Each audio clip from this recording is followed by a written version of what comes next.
twabanye muri Tour du Rwanda duharanira ko hatagira usigara siganuza ku birebana n'isi yari yateraniye mu Rwanda.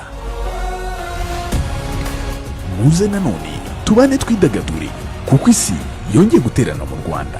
Noneho mu mukino w'umupira w'amaguru ni kuva kuwa 26 kugera kuwa 30 Werurwe 2026 mu mikino ya gishuti y'ibihugu izwi nka FIFA Series itegurwa n'ishyirahamwe ry'umupira w'amaguru ku isi FIFA.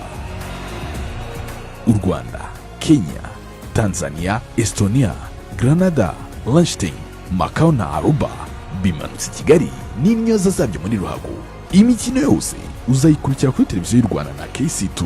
Uyu ni umwanya uhebuje ku bigo, imiryango na koperative bishaka kumenyekanisha ibikorwa byabyo. Mutugane tubamamarize twidagadura hamwe na FIFA Series. RBA hafi yawe.